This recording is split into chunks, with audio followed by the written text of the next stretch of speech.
Assalamualaikum warahmatullahi wabarakatuh. Innal hamdalillah nahmaduhu wa nasta'inuhu wa nastaghfiruh wa na'udzu billahi min shururi anfusina wa min sayyiati a'malina. May yahdihillahu fala mudhillalah wa may yudlil fala hadiyalah.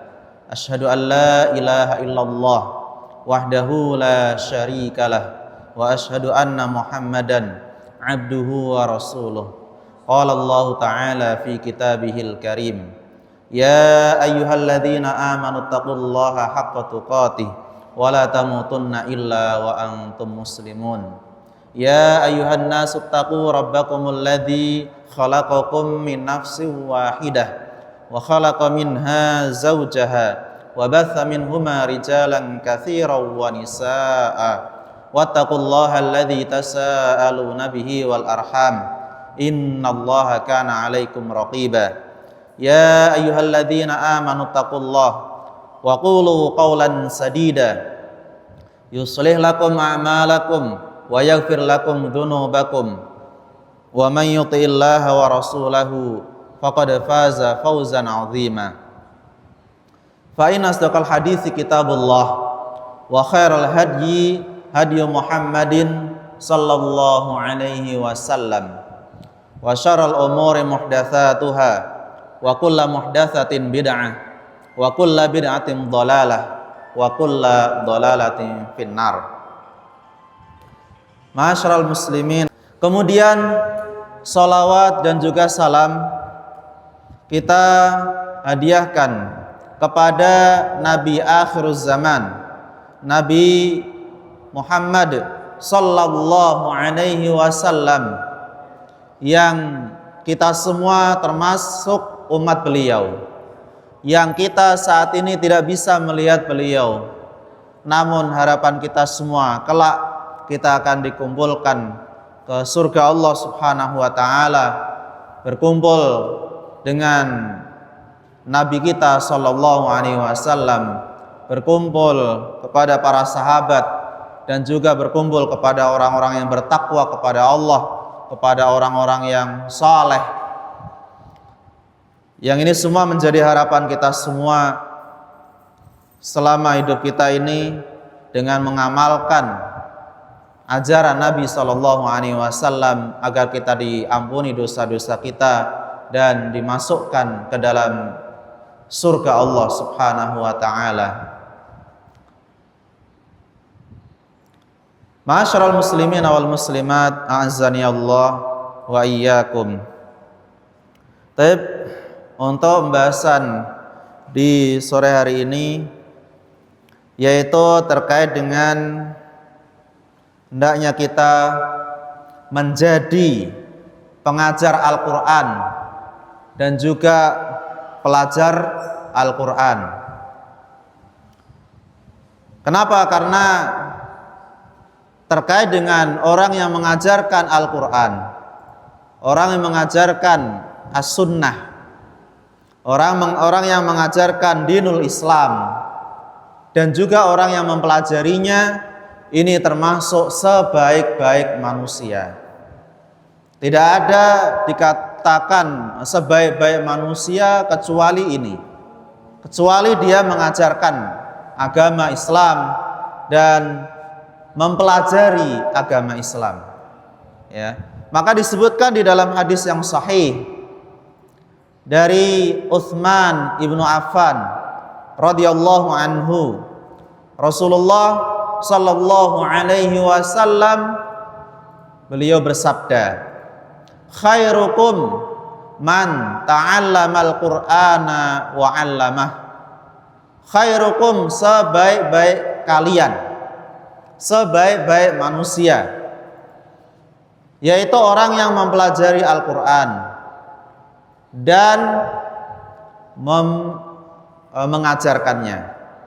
Man ta'allamal Qur'an, yaitu orang yang mempelajari Al-Qur'an dan mengajarkannya. Jadi antara pelajar dan pengajar Al-Qur'an. Maka dalam hal ini kita dalam mempelajari Al-Qur'anul Karim bisa mempelajari tata cara bacaan Al-Qur'an sesuai dengan tajwidnya, sesuai dengan makharijul huruf. Kita belajar Al-Qur'an, belajar tahsin, ini juga sangat perlu untuk memperbaiki bacaan Al-Qur'an kita. Ya. Kenapa? Karena al-mahiru bil Qur'an ma'asafaratil kiramil bararah. Sebagaimana kata Nabi SAW, orang yang mahir dalam membaca Al-Qur'an. Mahir di sini adalah orang yang sudah bagus bacaannya. Dia sudah mahir bacaannya, tidak banyak yang salah, sesuai dengan makharijul huruf, sesuai dengan bacaan terbaik, sesuai dengan tajwidnya, panjang pendeknya. Begitu pula ada tasydid, ada kasroh fathah, dan dia faham bacaannya bagus. Maka kalau orang yang mahir seperti ini, ma'asafaratil kiramil bararah, maka dia akan bersama para malaikat yang kiram, yang mulia, al-bararah, yang baik, ya. Artinya mereka benar-benar akan dicintai oleh Allah Subhanahu wa taala, dicintai oleh para malaikatnya yang mulia di sisi Allah Subhanahu wa taala, ya. Dan mereka akan disebut-sebut oleh Allah dan para malaikatnya. Mereka ma'al kiramil bararah, ya, bersama para malaikat yang baik, al-bararah.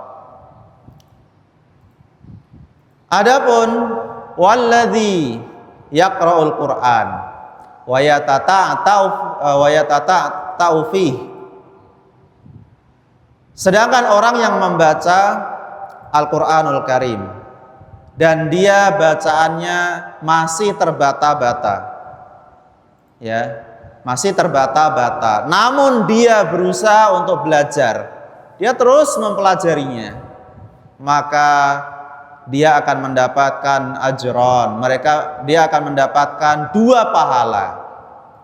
Itu bagi yang dia sadar dirinya itu tidak terlalu bagus bacaannya, masih banyak yang salah, namun dia masih rela untuk belajar, masih semangat untuk belajar, karena merasa dirinya masih bodoh, dia terus belajar, maka 2 pahala baginya.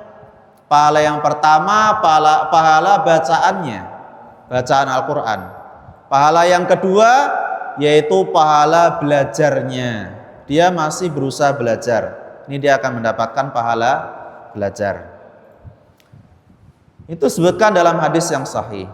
Kemudian dalam mempelajari Al-Quran, ini juga tidak sekedar mempelajari bacaan-bacaan saja, tapi kita juga mempelajari maknanya, mempelajari tafsirnya, mempelajari sunnah-sunnah Nabi Sallallahu Alaihi Wasallam, dan mengamalkannya serta mendakwahkannya kepada manusia.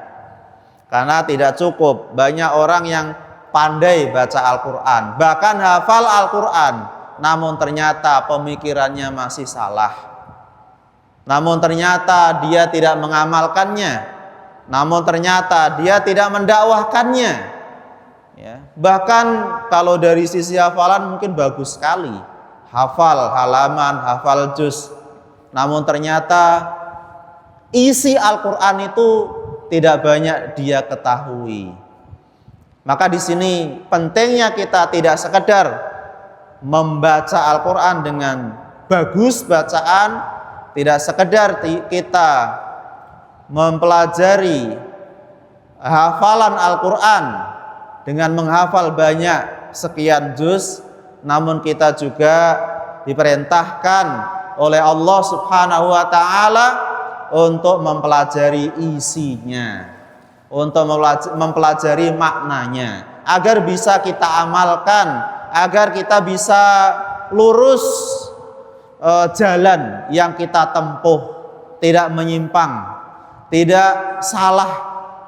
Tentu kita dalam memaknai Al-Quran, dalam menafsirkan Al-Quran, maka kita hendaknya mengikuti penafsiran yang dipahami oleh Rasulullah Sallallahu Alaihi Wasallam dan dipahami oleh para sahabat-sahabat Nabi dan dipahami oleh para tabi'in, tabi'in dan orang-orang yang mereka yang berusaha mengikuti pemahaman salafus saleh. Yang dikenal dengan salafus saleh di sini adalah yaitu para sahabat Nabi Sallallahu Alaihi Wasallam, kemudian tabi'in, tabi'in, ya, mereka yang hidup di generasi-generasi awal, ya, mereka tidak jauh dari hidupnya Rasulullah Sallallahu Alaihi Wasallam. Mereka termasuk sebaik-baik manusia. Khairun nas qarni, khairun nasi qarni, sebaik-baik manusia itu adalah orang yang hidup di masaku, yaitu para sahabat Nabi. Kemudian tsummal ladzina yalunahum, kemudian orang-orang yang setelah para sahabat, mereka adalah para tabi'in. Tsummal ladzina yalunahum, kemudian orang yang hidup setelahnya lagi, yaitu mereka para tabi'in. Mereka lah orang-orang yang hidup di generasi yang terbaik. Dan ini disebutkan di dalam hadis riwayat Imam Muslim dalam sahihnya. Ayyuhal ikhwan wal akhwat, a'azzani Allah wa iyyakum. Kembali ke pembahasan kita, bahwasanya kita mempelajari Al-Quran, mempelajari isi Al-Quran, mempelajari terkait dengan makna-maknanya, kemudian mengamalkannya, kemudian mendakwahkannya kepada manusia, maka ini termasuk bagian dari tuntutan dalam Islam. Bahkan dalam mempelajari hadis Nabi Sallallahu Alaihi Wasallam, ini juga diperintahkan oleh Rasulullah Sallallahu Alaihi Wasallam. Sebagaimana di dalam hadis yang sahih riwayat Imam At-Tirmidzi dan juga riwayat Imam Abu Ya'la dan juga riwayat Imam At-Tabrani dalam Mu'jam Al-Awsat, dari sahabat Abdullah ibnu Mas'ud radhiyallahu anhu, bahwasanya Rasulullah Sallallahu Alaihi Wasallam beliau bersabda, "Naddarallah imra'an sami'a maqalati fawa'aha wa hafidhaha wa ballaghaha." Artinya adalah semoga Allah memberi cahaya, ya, semoga Allah memberi cahaya kepada siapa? Kepada orang-orang yang sami'a maqalati, orang-orang yang mendengarkan hadis-hadis yang sahih dari Nabi Sallallahu Alaihi Wasallam, fawa'aha wa hafidhaha, bahkan dia menjaga hadis tersebut dan dia menghafalnya. Hadis itu dihafal. Berarti di sini menghafal hadis itu juga ada keutamaannya, yaitu Allah akan memberikan cahaya baik di dunia maupun di akhirat, ya, cahaya dari Allah Subhanahu wa taala. Karena kita ketika di akhirat membutuhkan cahaya, ketika melewati sirat, ya, kita butuh dengan cahaya. Taib. Kemudian wa ballaghaha, bahkan tidak sekedar dihafal, dia mempelajarinya, Bahkan dia juga mengajarkannya kepada orang lain. Dia menyampaikan hadis-hadis itu kepada orang lain. Ini orang yang mengajarkan Al-Quran dan juga As-Sunnah. Ini merupakan amalan yang mulia. Bukan sekedar orang hanya bisa berbicara. Yang penting berbicara. Ternyata isinya nggak ada ilmu yang disampaikan. Dalil tidak ada, ya, sebut ayat-ayat Al-Quran tidak ada, kemudian hadis-hadis juga tidak ada, penjelasan para ulama juga tidak ada. Yang disampaikan hanya omongan dari awal sampai akhir, nggak ada ilmunya. Nah, ini juga tidak benar, ya, tidak baik. Yang terbaik adalah dia benar-benar mengajarkan Al-Quran, menyampaikan dalil, dia mengamalkannya, dia menyampaikannya. Begitu pula dia menyampaikan hadis-hadis Rasulullah Sallallahu Alaihi Wasallam ketika berdakwah. Dalilnya sudah kita sebutkan tadi. Orang yang mengajarkan Al-Quran, mempelajari Al-Quran, mereka adalah orang-orang yang sebaik-baik manusia. Khairukum man ta'allama al-Qur'an wa 'allamah. Disebutkan dalam hadis tadi.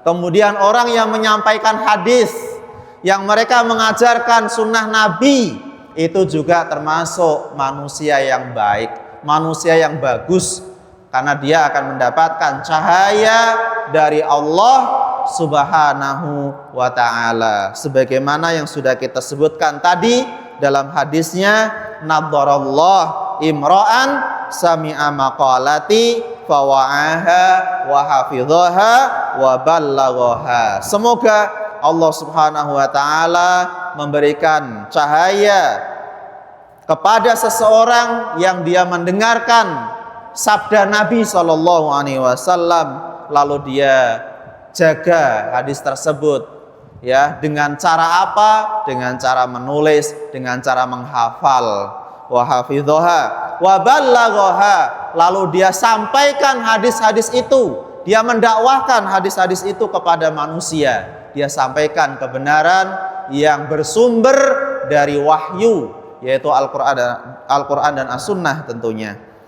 Farubba hamil fiqhin ila man huwa afqahu minhu, kata Nabi sallallahu alaihi wasallam, farubba hamil fiqhin, kadang-kadang ada orang yang dia membawa sunnah, membawakan hadis, lalu dia sampaikan kepada orang-orang yang lebih faqih, sehingga orang yang lebih faqih dia menerima hadis tersebut, lalu dia memahaminya dengan benar, ya. Kemudian salasun la yaghillu alaihin qalbu muslim, ikhlasul amali lillah wa munasahatu a'immatil muslimin waluzumu jama'atihim. Baik. Hadis yang sudah kita sebutkan tadi, yaitu bersandar atau bersumber dari hadis yang sahih, yang berasal dari Nabi kita sallallahu alaihi wasallam. Adapun terkait dengan faedah, disebutkan di dalam Mauqi' Durarus Saniyah, atau para ulama juga menyebutkan bahwasanya al-hathu ala hifdzi sunnati wa tablighiha linnas, yang artinya adalah motivasi, ya. Hadis ini mengandung dorongan kuat agar seseorang dia menjaga sunnah Nabi sallallahu alaihi wasallam, tidak hanya sekedar menjaga, tapi juga wa tablighiha, dan mendakwahkan kepada manusia. Nabi aja nyuruh kita dakwah itu pakai dalil. Wa tablighiha, dakwahkan dalil sunnah itu. Bukan hanya sekedar ngomong, ya, kemudian gak ada dalil, kemudian di dalamnya itu isinya semuanya hanya cerita-cerita, tidak ada dalil. Padahal Nabi sendiri yang menyuruh, wa ballaghaha, sampaikan dalil-dalil itu. Ya, wa ballaghaha. Itu dalam hadis At-Tirmidzi. Ini dalam ceramah, dalam berdakwah, sampaikan itu. Dalam Al-Qur'an, terkait dengan Al-Qur'an juga sama. Al-Qur'an sampaikan dalil-dalilnya. Karena Nabi mengatakan khairukum man ta'allamal Qur'an wa 'allamah. Ya, wa 'allamah, ajarkan itu Al-Qur'an kepada orang lain. Jadi sampaikan dalil-dalilnya. Yang menyuruh siapa? Rasulullah sallallahu alaihi wasallam. Dan Nabi dulu menyampaikan dalil ternyata kepada siapa? Kepada para sahabat. Pada para sahabat Nabi sallallahu alaihi wasallam, dalil yang disampaikan oleh Nabi kita. Nabi kita tidak menyampaikan hal-hal dunia atau hal-hal yang sia-sia, hal-hal yang tidak ada manfaatnya. Enggak, Nabi tidak menyampaikan itu. Yang enggak ada manfaatnya, yang sia-sia atau hal-hal dunia, dia tidak menyampaikannya. Nabi menyampaikan dalil, menyampaikan Al-Qur'an dan As-Sunnah. Itu yang disampaikan oleh Nabi kita. Baik, kemudian di antara faedah hadis yang sudah kita sebutkan tadi, yang berikutnya adalah bayanu fadlil ulama, yaitu tentang atau hadis tersebut menjelaskan tentang keutamaan orang yang bercita-cita ingin menjadi ulama.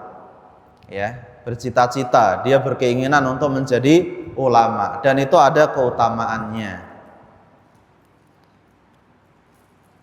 Kalau orang di masa sekarang banyak yang berkata, ngapain dipondokkan seorang anak? Ya, punya anak dipondokin, ngapain? Padahal kalau misalkan tidak banyak orang yang menjadi ulama, maka banyak kekurangan-kekurangan dalam mempraktekkan agama Islam, dan itu benar. Kalau ulamanya sedikit sekali, itu sulit untuk ditegakkan pengamalan yang ada di negeri tersebut. Sedangkan Allah Subhanahu wa ta'ala memerintahkan kepada kita jalan yang terbaik adalah yaitu untuk menjadi ulama. Ya, maka punyalah cita-cita untuk menjadi ulama. Meskipun hasilnya dia hanya bisa menghafal beberapa ayat, bisa menghafal beberapa hadis. Itu lebih baik daripada dia tidak punya cita-cita untuk menjadi ulama. Semuanya cita-citalah untuk menjadi ulama.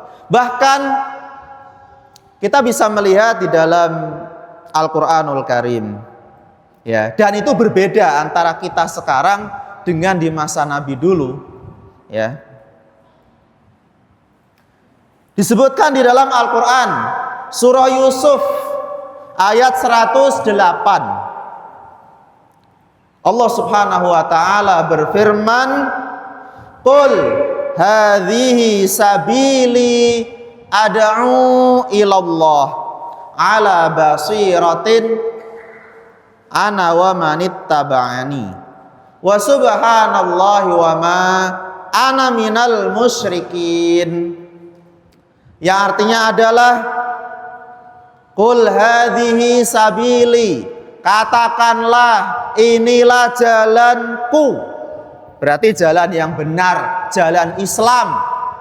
Qul hadhihi sabili ad'u ilallah, yaitu aku menyeru, berdakwah kepada Allah Subhanahu wa taala, mendakwahkan Islam kepada kaum muslimin ala basiratin, ya, yaitu di atas ilmu. Tidak hanya sekedar berkata-kata, berceramah, tapi ingat kata Allah apa? Ala basiratin, harus di atas ilmu, di atas dalil Al-Quran dan As-Sunnah. Ana wa manittaba'ani, yaitu aku dan orang-orang yang mengikutiku. Aku di sini siapa? Ya, Nabi Muhammad sallallahu alaihi wasallam, ya. Dan juga nabi-nabi yang lain itu jalan yang ditempuh dan itu diajarkan kepada manusia, yaitu jalan Islam adalah berdakwah dengan ilmu, ya, yaitu seperti ulama, dia menyampaikan ilmu tapi juga dengan ilmu yang benar yang dia miliki. Ana wa manit taba'ani, dan juga orang-orang yang mengikutiku. Siapa orang yang mengikutiku? Yaitu orang-orang setelah Rasulullah meninggal, kaum muslimin. Maka mereka para ulama adalah para pewaris Nabi. Wa subhanallah, maha suci Allah subhanahu wa ta'ala. Wa ma ana minal musyrikin, dan tidaklah aku termasuk orang-orang yang musyrik. Ini terdapat dalam surah Yusuf ayat 108. Kita mengambil kesimpulan dalam ayat ini, surah Yusuf menunjukkan bahwasanya jalan yang ditempuh oleh para nabi dan para rasul, yang itu menjadi jalan kita juga, adalah mendakwahkan ilmu. Ya, kita mendakwahkan agama berdasarkan ilmu. Itulah termasuk tugas para ulama.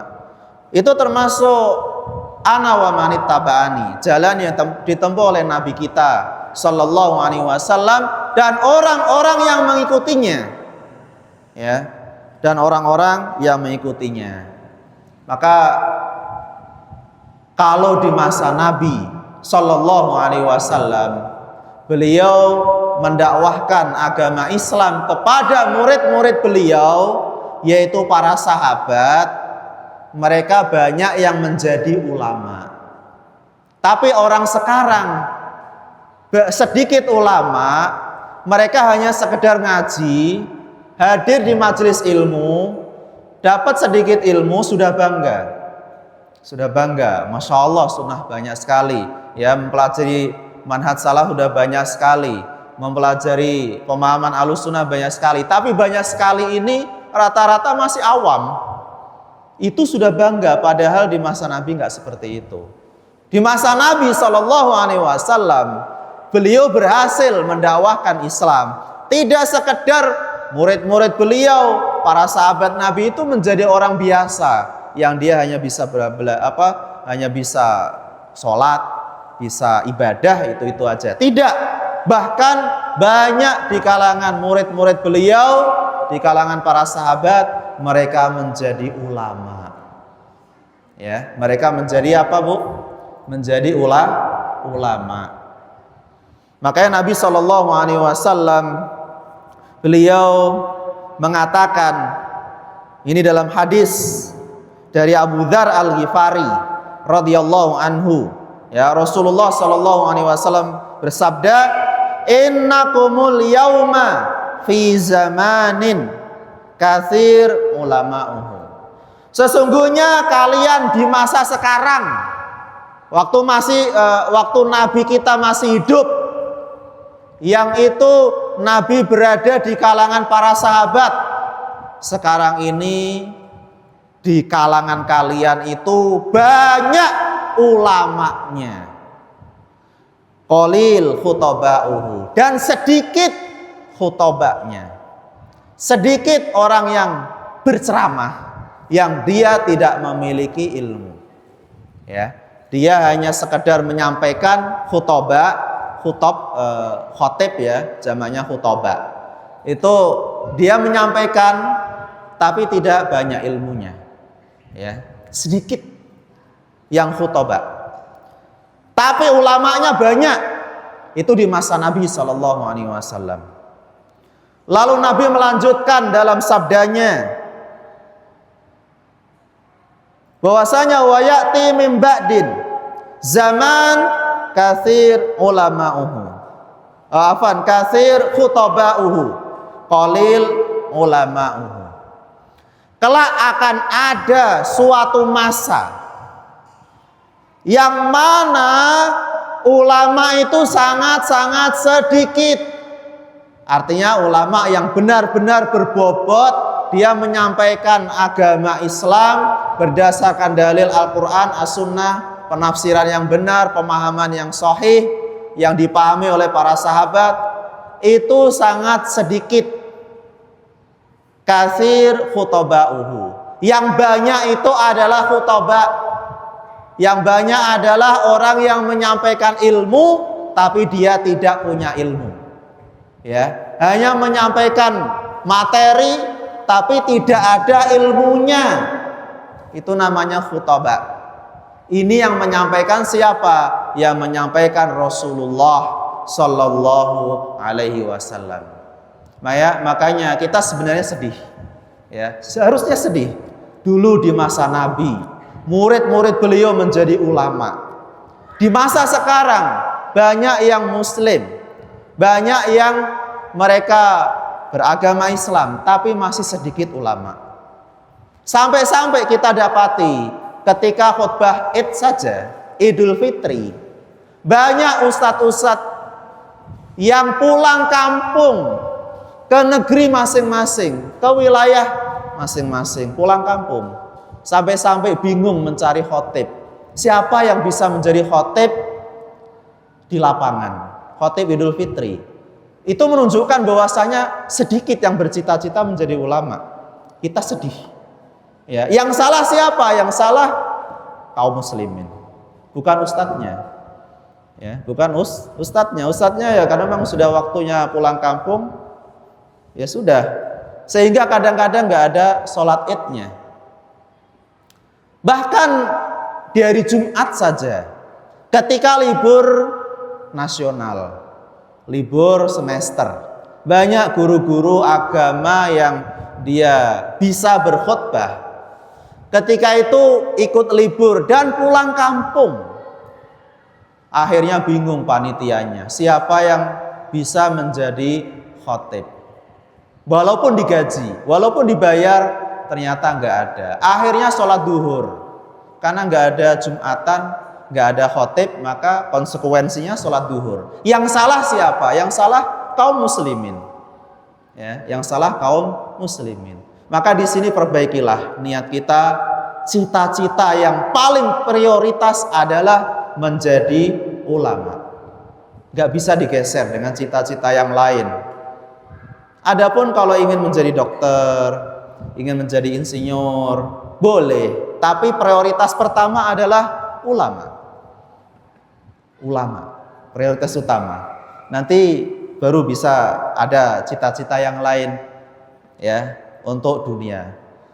Kalau ada yang bertanya, itu para nabi mereka ada yang penggembala kambing, ya, ada yang penggembala kambing, ada di antara mereka yang tukang besi, apalagi. Nah, ada di antara nabi yang menjadi tukang kayu. Tapi kita jawab, nabi yang dia pekerjaannya tukang besi seperti Nabi Daud alaihissalam. Tapi Nabi Daud seorang ulama di kalangan para nabi, ulama di kalangan para nabi, ahli ilmu. Kalau ditanya lagi itu Nabi Zakaria kan termasuk tukang kayu, mebel ibarat kita, tukang kayu, bangun rumah, buat kursi, buat meja, ala kulli hal yang tukang kayu itu. Tapi kita jawab, beliau juga seorang ulama di kalangan para nabi. Kemudian lagi contoh Rasulullah Shallallahu Alaihi Wasallam. Begitu pula Nabi Musa alaihissalam, ya, penggembala kambing. Tapi kita jawab, beliau juga ulama di kalangan para nabi dan para rasul, ahli ilmu, ya, ulama. Jadi ulama itu prioritas sebenarnya. Itulah cita-cita yang benar. Makanya jangan ragu kalau ada orang yang memiliki anak langsung dipondokkan. Ya, dipondokkan. Nggak perlu mikir-mikir nanti masalah dunianya gimana. Allah yang akan ngasih masalah dunia itu. Kalau nggak ada yang bercita-cita menjadi ulama, maka kadang-kadang kita sulit mencari khotib Jumat aja sulit, mencari khotib Idul Fitri sulit, waktu libur-liburan terutama. Itulah yang kita sedihkan. Padahal Nabi SAW, beliau mendakwahkan agama Islam. Yang masuk Islam itu banyak yang tua-tua, tapi banyak yang menjadi ulama. Abu Bakar As-Siddiq, beliau usianya nggak jauh dengan usia Nabi SAW. Bahkan Abu Bakar As-Siddiq termasuk mertua Nabi. Mertua Nabi beliau. Karena beliau memiliki anak yang bernama Aisyah. Aisyah istri Nabi. Abu Bakar menjadi mertuanya. Umar bin Khattab masuk Islam kapan? Di usia yang sudah menginjak tua. Karena Umar mertua Nabi, mertuanya Rasulullah. Ya, karena Umar memiliki anak yang bernama Hafsah. Hafsah istri Nabi. Jadi Umar mertua Nabi. Itu saja Abu Bakar As-Siddiq radhiyallahu anhu, beliau memiliki harta yang banyak, kekayaan yang banyak. Bahkan beliau menyedekahkan semua harta. Bahkan beliau menjadi penguasa di masa Khulafaur Rasyidin. Ya, masalah harta kurang apa dia. Tapi beliau juga ulama. Ya, beliau juga ulama, orang yang soleh, faham terhadap agama Islam. Umar bin Khattab radhiyallahu anhu, beliau juga memiliki banyak kekayaan. Beliau menyedekahkan harta separuh hartanya. Bahkan beliau juga menjadi pemimpin negara, yaitu di masa Khulafa Ar-Rasyidin, khalifah yang kedua. Mampu menaklukkan Persia, kemudian Afrika Utara, kemudian Jazirah Arab, dan juga negeri Syam. Beliau bukan orang yang sembarangan, harta banyak, ya, karena beliau termasuk orang yang terpandang. Tapi kita katakan beliau juga ulama. Ya, jadi memang ulama itulah yang hendaknya dia bisa menguasai banyak hal, ya, untuk kebaikan dunia maupun akhiratnya. Ya kalau kita contohkan misalkan Utsman bin Affan. Utsman bin Affan orang yang kaya raya. Dia menyedekahkan hartanya, disedekahkan untuk membeli sumur rumah, ya, yang digratiskan untuk kaum muslimin. Awalnya yang punya adalah orang Yahudi. Dibeli oleh Utsman bin Affan lalu disedekahkan untuk kaum muslimin. Di masa paceklik orang-orang mengambil air itu, ngambil. Itu dengan apa? Dengan harta beliau, harganya mahal sekali sumur itu. Begitu pula Utsman bin Affan, beliau menyedekahkan hartanya yang sangat banyak ketika peperangan untuk membeli tunggangan, membeli senjata-senjata, ya, ketika di sebuah pertempuran, di sebuah peperangan. Harta beliau banyak.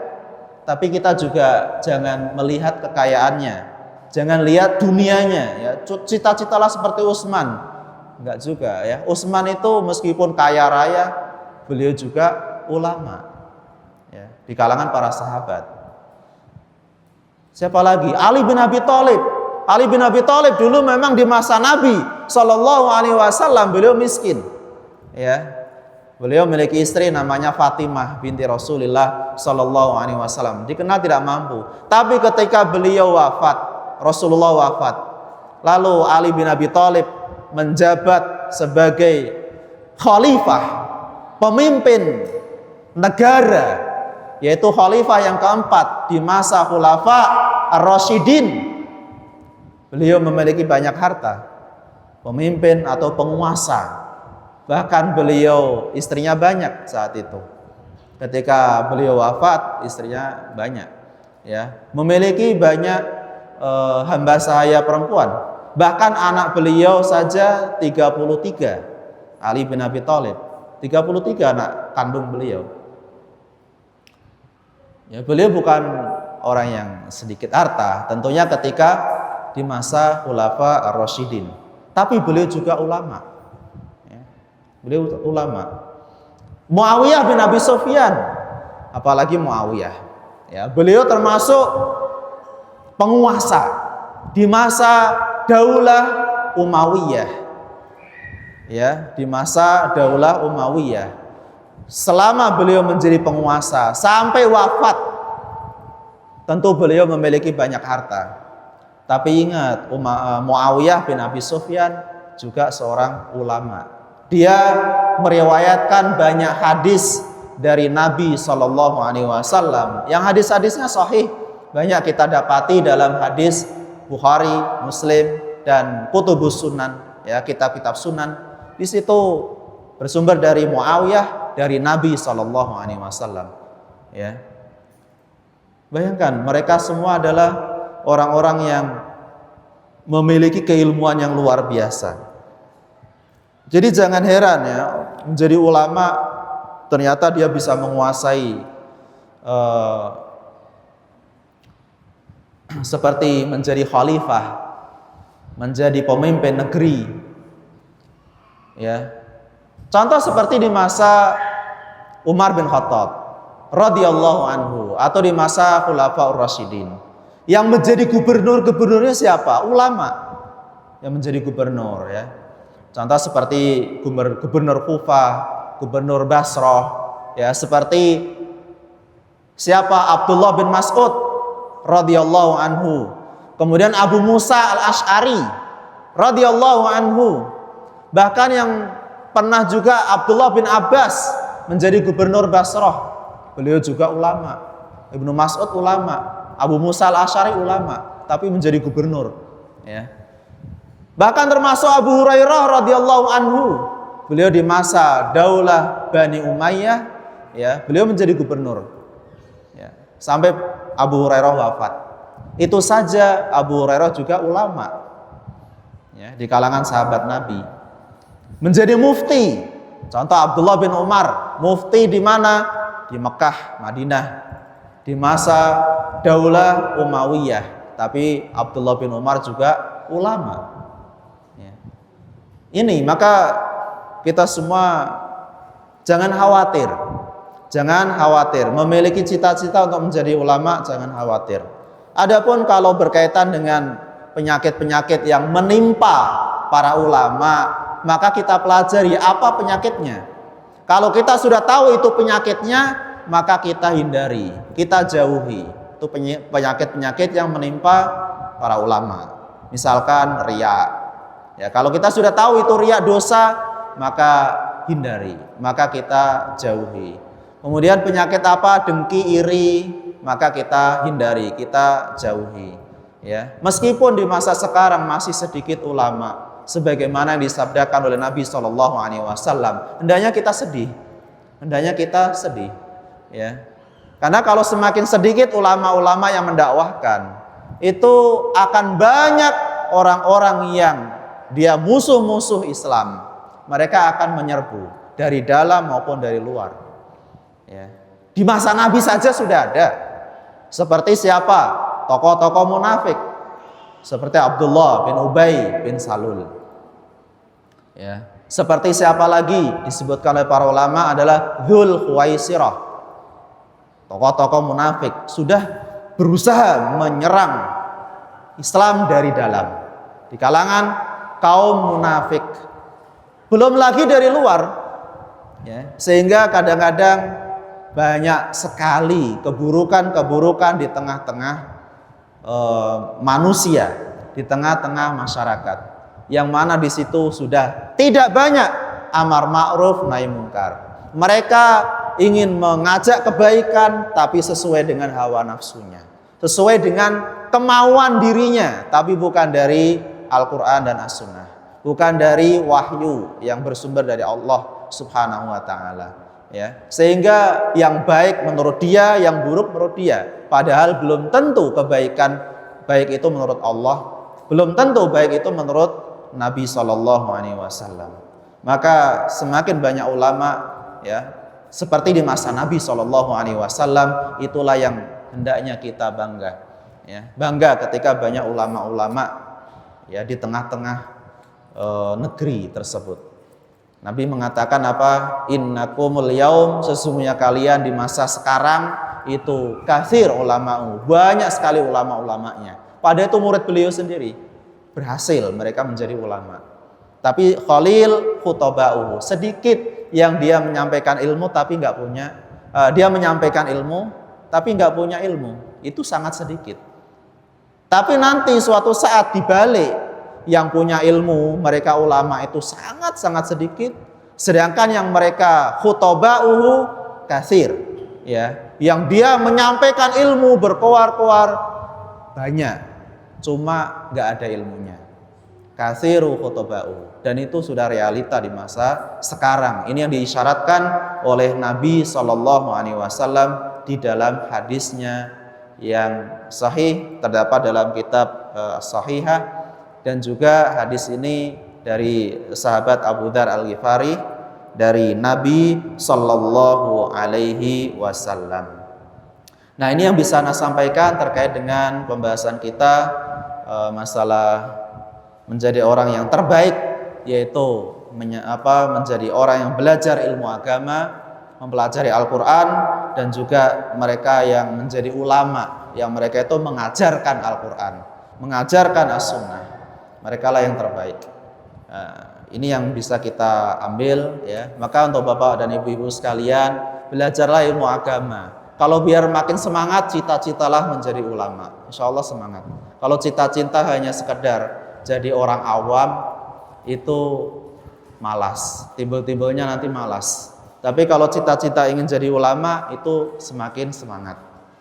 Meskipun nggak jadi ulama 100%, minimal 10%, minimal 20%, dia bisa naik untuk kesemangatan dia. Dia belajar nahwu sorof, semangat. Belajar tajwid, semangat. Belajar tahsin, semangat. Belajar juz amma, semangat. Meskipun yang dia dapatkan itu karena ada cita-cita dalam hatinya ingin menjadi ulama.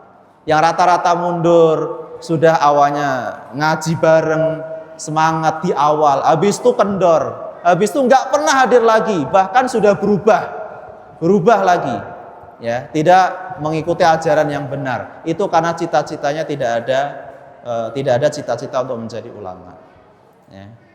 Karena untuk cita-cita dari ulama itu termasuk dituntut untuk semua manusia. Adapun buktinya apakah dia menjadi ulama, maka itu Allah yang, masalah hasil itu Allah yang mengetahui, ya. Yang penting berusaha dulu, berusaha dan berusaha. Insya Allah ada hasilnya, meskipun nggak sampai setinggi-tingginya, tapi setidaknya bertambah ilmunya dibandingkan dengan teman-teman yang lain. Ya, teman-teman yang lain sedikit, dia sudah semakin banyak ilmu yang dia dapatkan. Tapi itu aja bisa saya sampaikan. Kurang lebihnya saya mohon maaf yang sebesar-besarnya. Kalau ada kebaikan yang saya sampaikan, maka kita mudah-mudahan kita bisa mengamalkan, bisa mendakwahkan kepada yang lain.